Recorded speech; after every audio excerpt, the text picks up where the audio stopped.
The purpose of today's video is to take a look at how to approach the body paragraph. At the very top, I have provided a prompt for you and have borrowed a direct example from a release test of a student's introduction. This essay was originally given a 4, but I did have to change the first body paragraph to support the explanation of writing a body paragraph. On your own, you could read the introduction, but for now, I'd like us to take a look at the thesis statement. Notice how in the thesis statement there are only 2 supporting details, which are social relationships and intellectual relationships.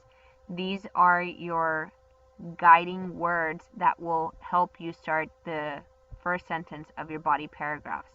For every supporting detail, you have 1 topic sentence. Topic sentence is the first sentence of your body paragraph.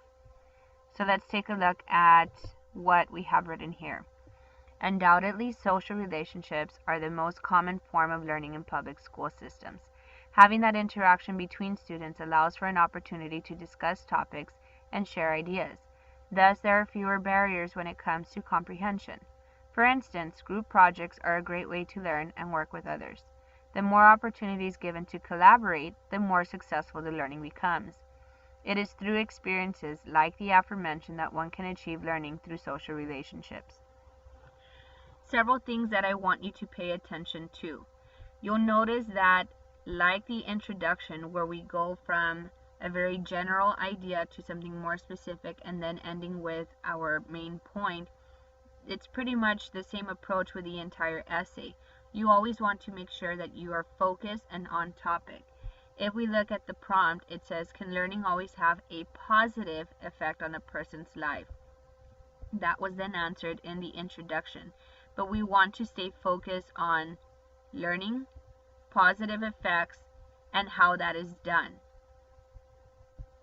So if we look back at the thesis statement, what we have highlighted in yellow over here is what guided our first sentence in the bottom. For the transition words, I provided for you the list on the bottom right hand side, to which you can pause at any moment and copy down on a separate sheet of paper or just keep as a reference.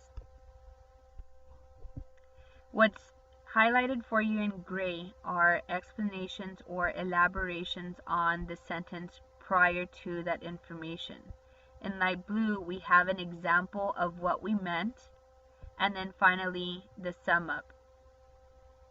Like a short answer response where your answer rephrases the question and the last sentence rephrases the answer, it's the same process in the body paragraphs. Your topic sentence will match your thesis statement. Your last sentence will rephrase what you said in the thesis statement so that there's a clear transition between your initial idea, you're reinforcing it at the end, but it also helps kind of ease into the next body paragraph. So now at this point, I'd like you to take these notes into consideration and apply these skills to your body paragraphs.